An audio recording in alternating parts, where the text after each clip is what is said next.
bienvenue dans votre émission, La Réunion Lélane,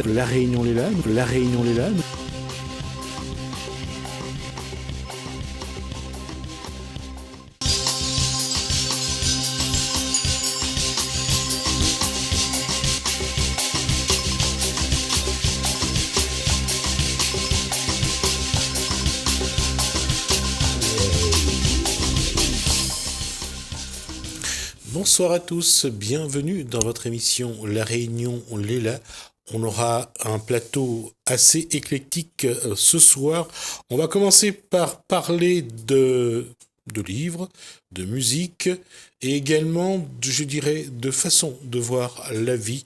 On regarde ça dans Cosmo Rayonné.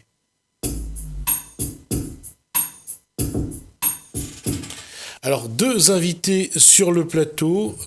Le premier, Guy Roger, vous allez tout de suite le reconnaître puisque c'est un artiste. Et Farzad Félizi est consultant en donnant la parole aux gens, mais surtout parce qu'il est auteur de L'enthousiasme et la réussite. On va parler de bouquins. On va commencer par ces deux auteurs qui sont là. Guy Roger, combien de livres vous avez écrit jusqu'à maintenant ? Alors, 12 livres depuis 2011. Et ce sont des livres, en fait, que je me suis aperçu. En fait, j'avais pas l'intention d'écrire. Mais un jour, j'avais une entreprise. J'étais entrepreneur. J'avais 80 personnes qui travaillaient pour moi. Et c'était une grosse entreprise sur Saint-Clotilde. Et on avait, si vous voulez, une activité qui était constante. On faisait des villas. Et un jour, j'ai eu un impayé. Et ça m'a fait réaliser que toute la tracasserie que j'avais pour gérer cette entreprise était quelque chose qui me pesait beaucoup. Et un jour, donc, j'ai fait faillite parce qu'il y a eu des impayés, il y a eu des conjonctures, tout ça. Et quand je me suis retrouvé avec rien, parce que j'ai dû tout vendre, j'ai fait une dette de 1 300 000 euros. J'ai vendu tout ce que j'avais pour pouvoir payer ce que je devais. Et à la fin de tout ça, j'ai réalisé que finalement, je suis bien, quoi. J'ai plus de tracasserie. Et je me suis dit, peut-être que c'est ça la vie. La vie, elle est là, dans la joie de vivre sans les tracasseries. Et je me suis attelé à voir la vie de cette manière. Je me suis assis sur ça. Et j'ai écrit mon premier livre. Mon premier livre s'appelait Urgence d'aimer. Là, ce parcours j'allais dire, est-ce que c'était la vie faisait un clin d'œil pour changer de chemin ou... Oui, je pense que ça c'est bien dit. La vie a fait quelque chose pour que la perception soit différente. Lorsqu'on perd tout ce qu'on a, on vend tout ce qu'on a, on se retrouve à la rue finalement. Oui. C'est ça ? Oui. SDF ?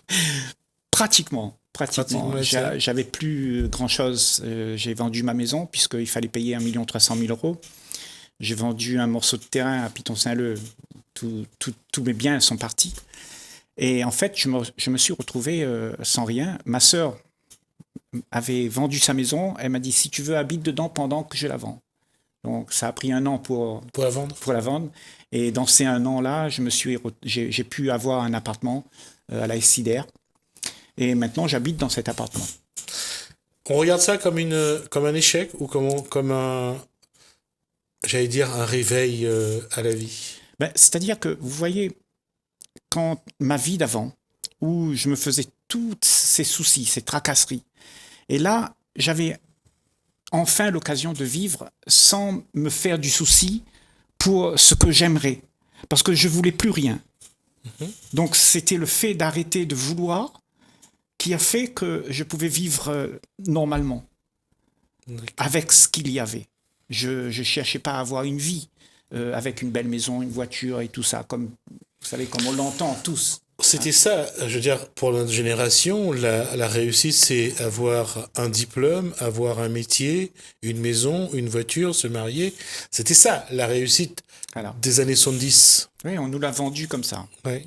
Et c'est encore imprégné dans la psyché de beaucoup de personnes dans notre société, parce que c'est ce que nous-mêmes, nos parents nous ont dit ça. Ben, nous aussi, en tant que parents, je l'ai dit à mes enfants. Je ne savais pas autre chose. Mais aujourd'hui, plus le temps passe, les gens s'aperçoivent qu'en fait, c'est quelque chose qui nous a été vendu et qui est faux. Je ne vais pas dire qu'il est faux. Je dirais que c'est une perception de la vie. Oui. Mais on nous a vendu qu'une perception de la vie. On nous a pas proposé un échantillon de ce qui peut être la réussite. Voilà. Exactement. Parce que... Pourquoi je dis ça de cette façon-là? Parce que je ne veux pas porter un regard critique pour ceux qui voient la vie à travers un métier, une voiture, une belle maison, un barbecue tous les semaines. Exactement. Je ne veux pas critiquer ça. C'est ça. Si c'est leur perception, c'est leur perception. Voilà. Mais s'il y a d'autres perceptions de la vie, c'est bien de le dire aussi. Bien sûr. Et justement, c'est pour ça que, effectivement, tu as raison d'accepter que c'est comme ça. La vie, moi, je la vois maintenant. Chacun la voit à sa façon. Voilà, je la regarde et j'observe et je dis pas c'est bien ou c'est pas bien. Je dis tout simplement qu'on est pris dans un espèce de cercle vicieux où on ne sait pas comment faire pour être autre chose. Donc, on n'a qu'une seule perception, et c'est celle-là, comme tu dis, et cette perception, elle ne nous permet pas de voir autre chose. Farzad Félizy, c'est la même perception aujourd'hui pour un jeune qui a une... Quelle est sa définition de la réussite dans la vie, finalement? Il y a le jeune, si on prend celui que je vois en école de commerce, pour lui donner la parole, c'est la réussite qui lui est vendue, c'est la réussite de et une bonne note pour avoir un bon travail, un salaire, t'en sortir diplôme dans la vie, un diplôme. Qui n'est pas un discours erroné, hein, faut pas jeter la pierre, mais c'est vrai qu'il y a une autre perception à laquelle certains jeunes aujourd'hui s'éveillent. Et quand je leur en parle, ils me disent « Bon sang, c'est vrai quand même, on peut pas juste en rester là. Il y a quelque chose qui va plus loin que ce que je désire et que je peux m'acheter, ou ce dont j'ai peur et dont je voudrais me prémunir. » Et là, ceux qui ont l'audace, ils ont l'audace de quoi? À mon idée, c'est qu'ils arrivent à s'élever et à partir d'une tranche de vie, d'accord, une tranche de vie qu'on veut ou dont on a peur, d'aller accueillir toute la vie, avec toutes ces tranches, tout le gâteau. Qu'est-ce que votre rencontre a changé dans la perception ou a apporté dans la perception de Farzad? Notre rencontre avec Guy. Alors, ça, c'est une sacrée question. Question sacrée. La rencontre qu'on a fait... Je te laisse. Oui, tout à fait. Non. On s'est rencontrés à Saint-Denis, juste devant l'église. C'était une journée de vente de livres, de bandes dessinées. Et j'attendais ici ma compagne, qui devait venir. Et à ce moment-là, je pensais à rien. Je regardais cette place, la beauté du lieu, les gens qu'il y avait, et puis j'allais vers les autres. Je suis naturellement comme ça. Aujourd'hui, je le montre dans mes formations. Mais il y a une personne qui est vraiment rentrée dans la relation. C'était Guy. Tu sais, sans barrière. Exactement comme je suis. Là, on a discuté. Ça a duré, je pense, une bonne petite heure. Ouais. Ma compagne est arrivée, on a encore discuté pendant 1 heure.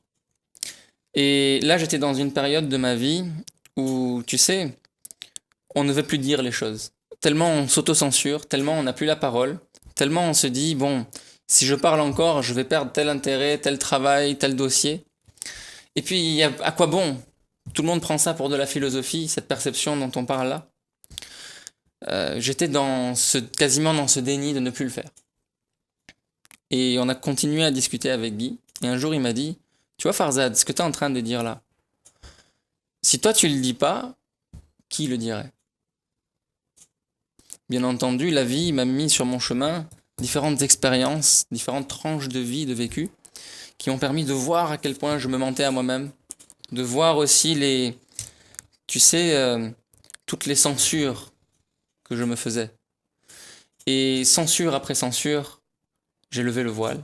J'ai été soutenu et aidé par de bons compagnons, pas uniquement ma compagne, des personnes que j'ai rencontrées et qui m'ont donné la parole.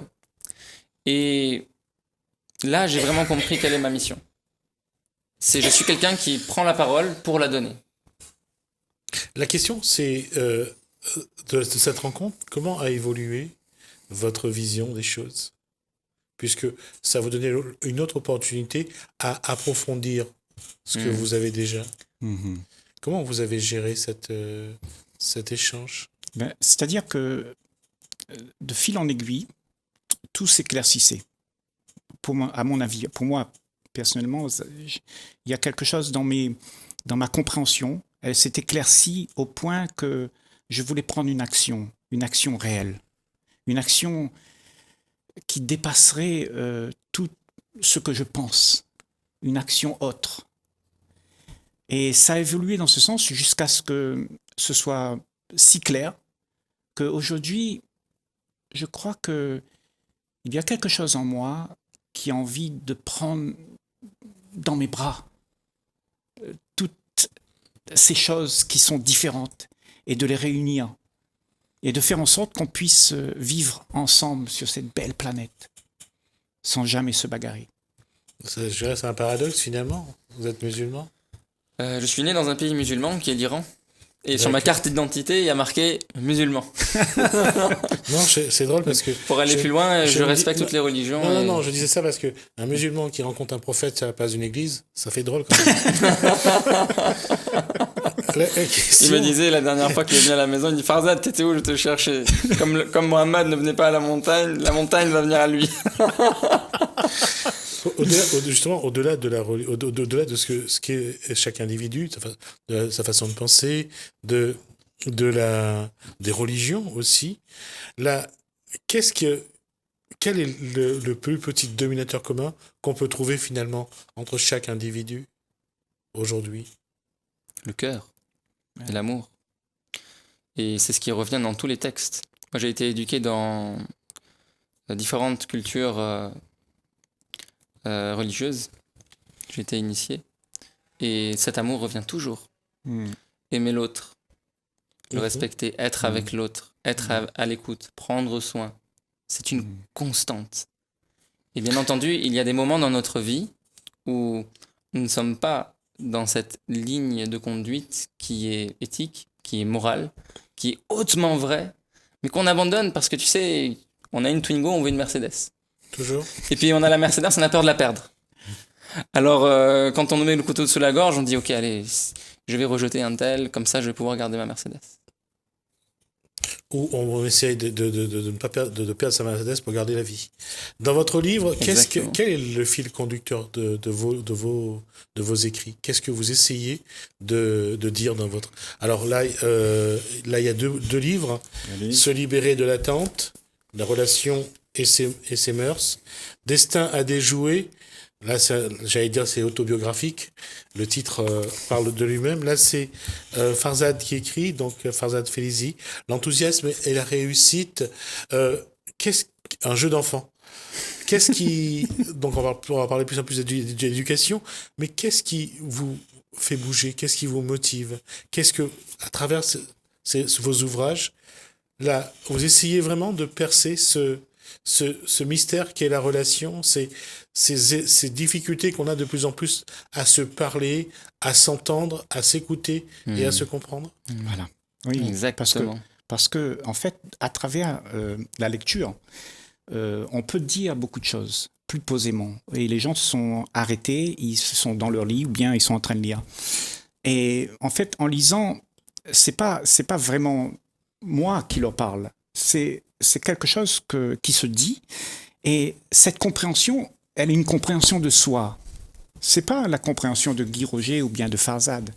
C'est la compréhension de ce qui se passe, de avoir l'observation d'un monde autour de soi. On peut tous écrire un livre. C'est pas un mystère d'écrire un livre. C'est pas parce que j'ai écrit un livre que je suis éliminé. Je veux dire que quand on prend le temps de regarder les choses telles qu'elles sont et qu'on le dise avec toute une sincérité terrible, eh ben, quand on arrive à se parler comme ça entre nous après, eh ben, peut-être qu'on va éveiller quelque chose qui nous dépasse tous. Une intelligence qui nous est commune, mais pas quelque chose que je pense ou que tu penses, mais quelque chose qu'on a tous. La difficulté vient du fait que vous avez envie aussi d'éveiller les autres. Il y a une forme d'impatience qu'on sent quelque part. On se dit, mais comment ils n'arrivent pas à comprendre que l'essentiel, c'est pas ça. C'est pas d'avoir une belle maison, c'est pas d'avoir une belle entreprise, d'avoir une Mercedes. Mais l'essentiel, c'est d'avoir du cœur, d'avoir de l'esprit, d'être bienveillant, d'être compatissant. Ah, tu sais, c'est une sacrée question parce que moi, j'aime profondément toute personne.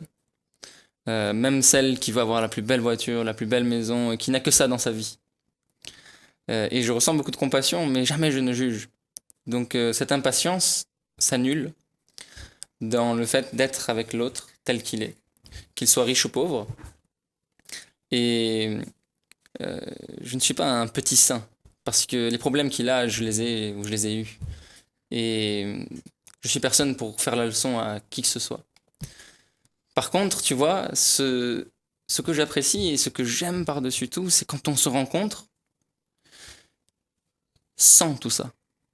Tu vois qu'à un moment donné, on a garé la voiture, quelle qu'elle soit, on a rangé nos affaires et on se parle sans barrière.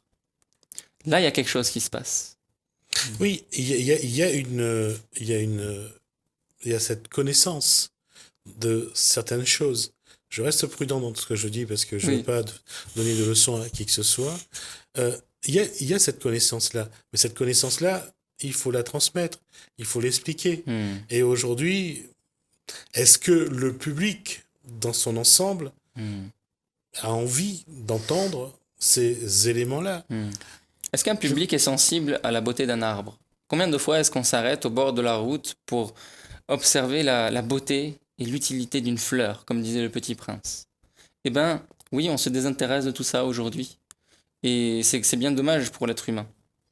Et il peut, à tout moment, captiver ça. Je ne suis ni autre que l'arbre, ni autre que la fleur. Celui qui va dans ces sujets-là et ces thèmes et les explore, il n'est pas quelqu'un qui dit à l'autre quoi faire.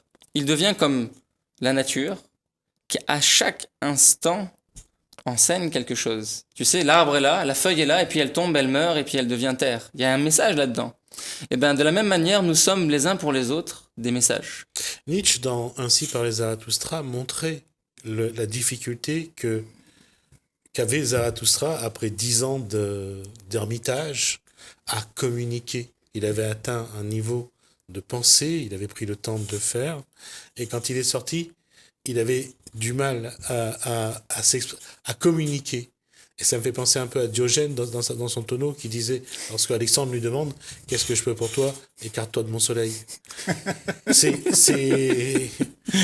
ça. C'est l'image. En fait, vous savez, chacun d'entre nous, on a l'impression que, parce que toute notre vie, on nous a appris qu'on est quelqu'un.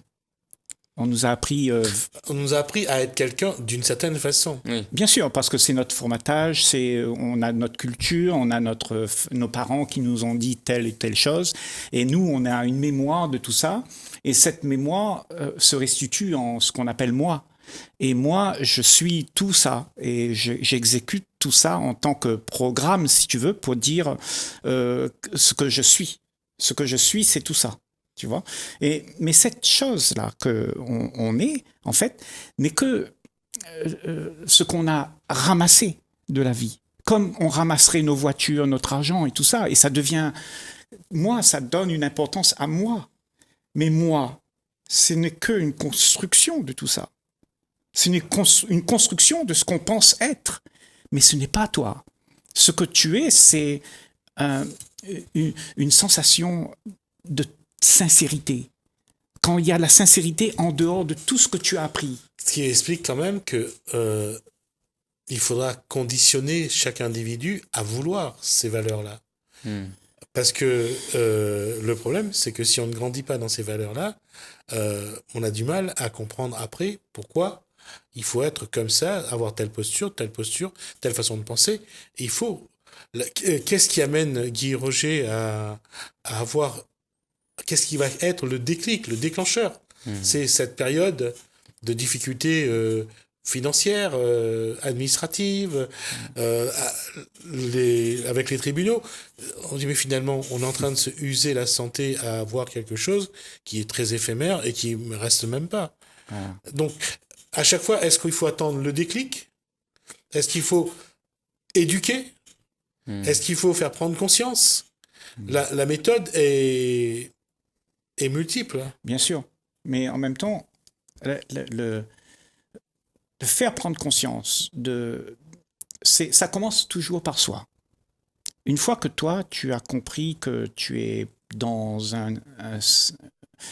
une mouvance de ta vie où tu t'aperçois que tu n'as pas de joie et que tu regardes le monde et que tu as tes habitudes et tes train-train, tu es là-dedans, et que tu vois que tu es tout le temps en train de chercher quelque chose pour t'égayer, parce que c'est ce qui se passe dans nos vies. On a l'habitude, les train-train et tout ça, et ça nous mine.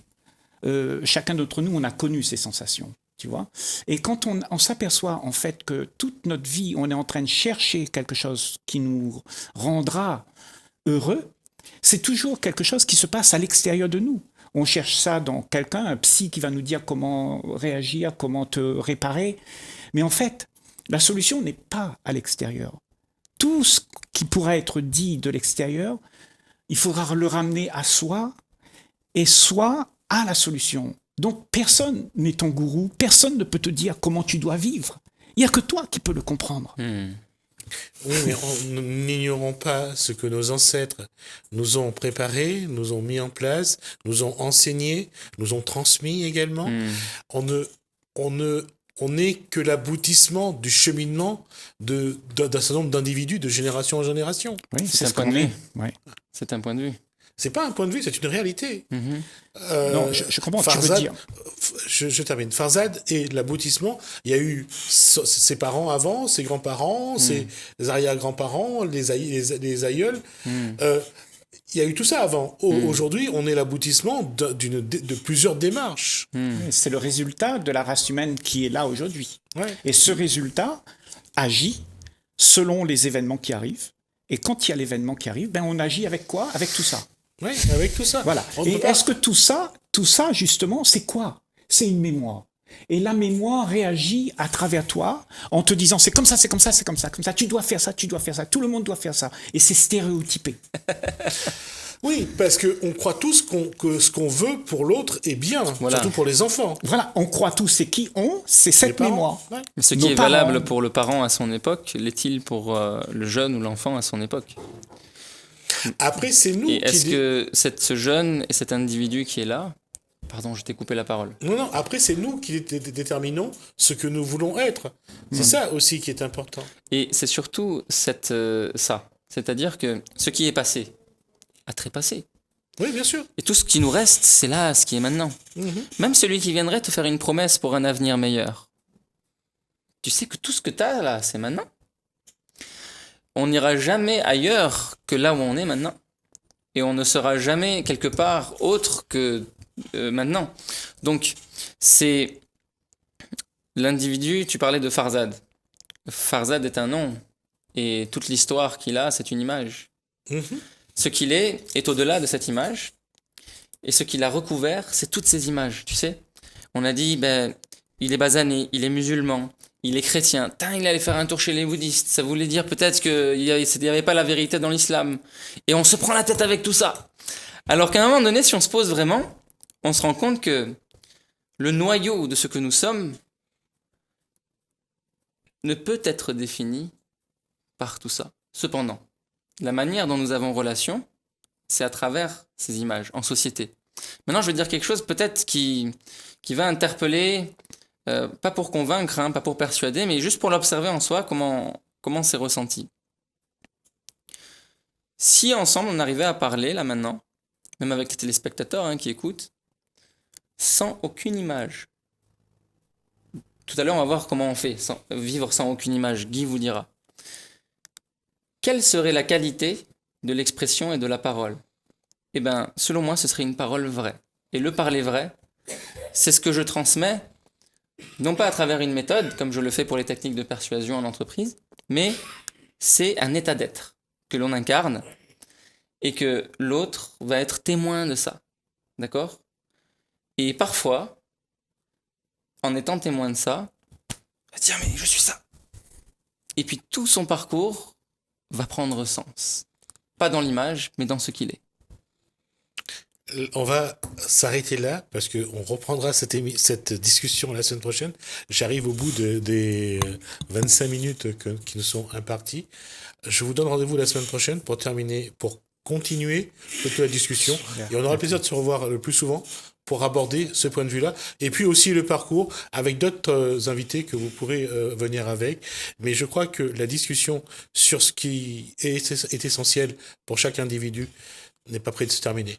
Merci Guy Roger, merci Farzad Félizy. En tout cas pour ce moment, merci de nous avoir accueillis. Très intéressant vraiment, vraiment important. Puis ce sera l'occasion d'avoir d'autres points de vue et voir un petit peu comment on doit regarder la vie d'une manière générale, mais surtout sa vie, parce que chaque individu constitue la pièce d'un puzzle et d'un ensemble, et ça, c'est pas simple. Voilà. Merci à vous, merci à vous en tout cas pour tous ces bons moments, tous ces beaux moments en tout cas de partage. Bienvenue dans votre émission, bienvenue dans votre émission La Réunion Les Lalles, La Réunion Les Lalles, La Réunion Les Lalles.